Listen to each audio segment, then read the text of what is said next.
Hello. I just recorded like 5 minutes of a video and it wasn't even recording. So let us back up a little bit and start from the beginning again.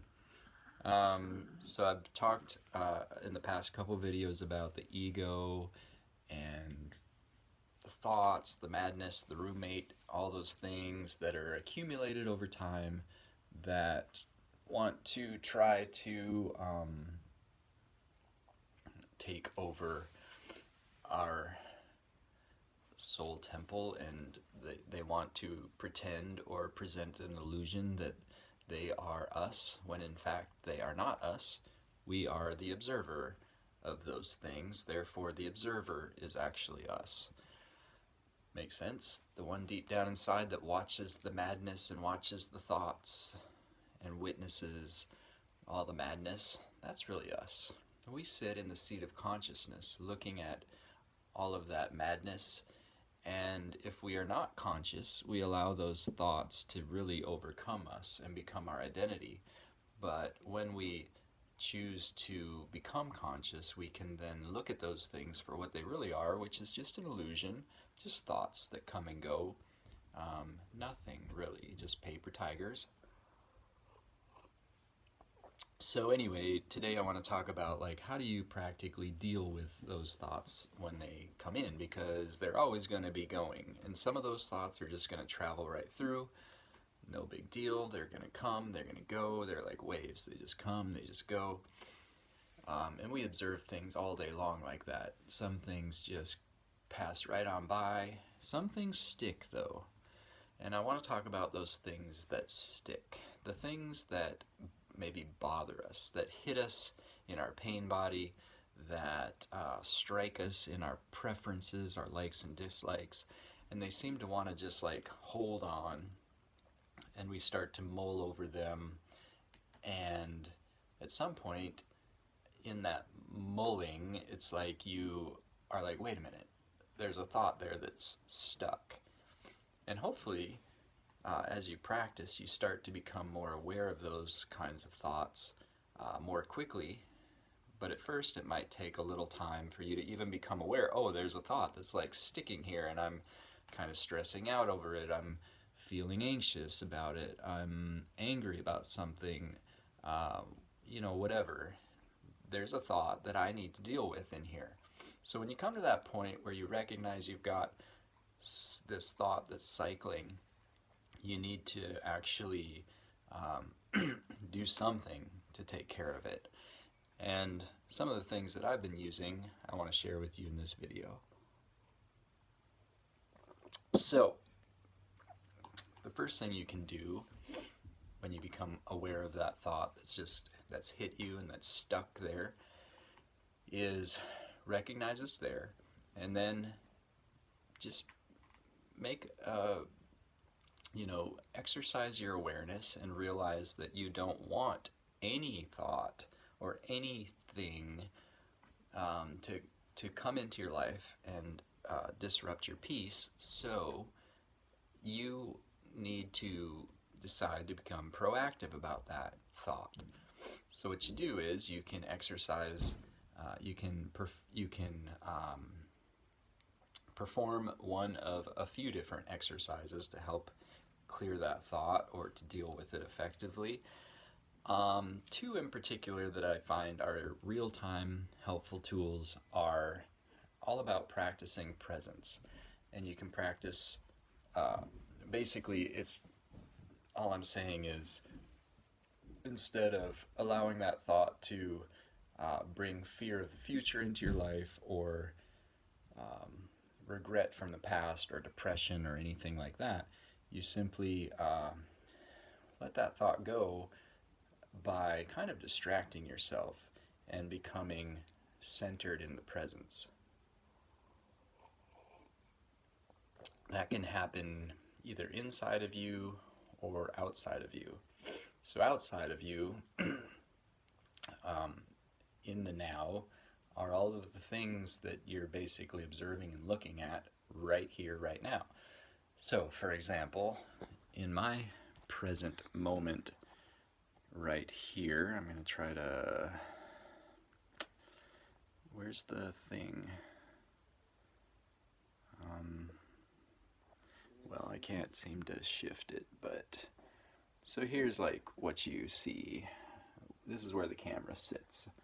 I've got my incense burner, succulents, a nice window, plants, feathers, native stuff, sea glass, so on and so forth. I'll just sit in here to enjoy right in front of me. So, really get into observing what is right here, right now, here. So just start looking, start focusing, start meditating on the things you see, start appreciating and giving thanks. Become aware, become present of what's really happening right here in front of you right now. And when you move into the now, you realize that whatever that thing was that was in the past is gone. It's already past. It wanted to hold on, but it can just move on because you have. Your life has moved on. There's no fears right here in the present of the future. I don't feel like this sage bundle is going to jump off the shelf and like poke me in the eye or anything. So I have no worries here in the present. It just is. The other thing that you can focus on, besides what's outside of you, is what's inside of you. Shh, sit down. Hey. And Holly. Good boy. Calm down. So, you can focus on your breathing.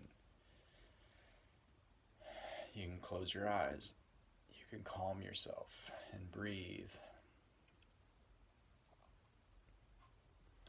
You can focus on your heartbeat. You can focus on thoughts. Not thoughts. What was I going to say? Like sensations, sounds, those sorts of things. And I guess you could sort of focus on thoughts in that you just watch them come and watch them go. Just observe them passing through without judgment. So those two things are really what's going on presently. And another thing you can do is just meditate, which I guess is sort of along the lines of both of those things anyway. But it's a little more intentional, I suppose, sitting down, creating space, and observing that way. So, yeah, anyway, those are really practical things you can do, but be watchful of those thoughts that want to stick, because those are the ones that really get you. And those are prompted by something that is probably more personal to you. It's something that's really collected in your pain body that's harder for you to let go, where, something simple like somebody's cell phone ringing, that's probably just going to come in. It might be slightly irritating. It comes in, then it goes. It's no big deal. But when somebody cuts you off in traffic, you can feel this flood of, or at least I can, kind of feel this flood of heat come into my body and an anger build up, and then my body, my mind, or my ego wants to react to that. And so that's a really good time to catch that. As soon as that flooding heat comes in, recognize, oh, there's flooding heat prompted by a situation that I need to deal with. So what do I want to do? Do I want to get angry? Do I want to react? Or do I want to maintain my center? Do I want to be aware? Do I want to be at peace? Do I want to live in the now? Because in the now, that moment, by the time you've gotten that flood of anger, that moment's already passed on.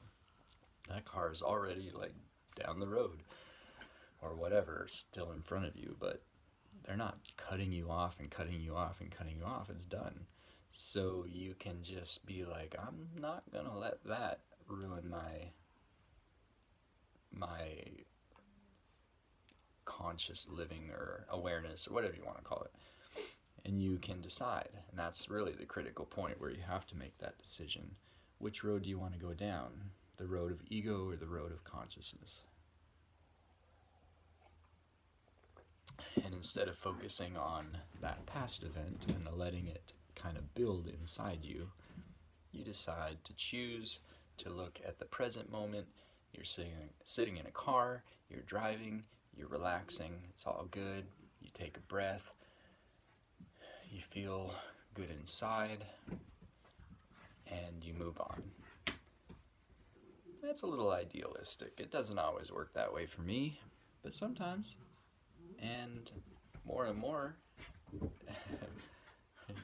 dog's going nuts with his rope back there. Hey, rope boy. Hey, rope boy. What you doing? What you doing, rope boy? Getting all crazy with your rope. Oh, you gonna get that rope? Huh? You gonna get that rope, big boy? Yeah. Oh, what you gonna do? What you gonna do with that rope? Oh. Dogs are crazy. Dogs are crazy, aren't they? Yeah? You're kind of crazy. These little dogs are nuts. Well, anyway, some practical ways, the practical ways that I've been using to deal with my ego and my pain body. Just got to share those, pass them along. Remember, you are not your thoughts. You are not that madness. You are not your ego. You are here and now. You're conscious. You're loving awareness. And life is good.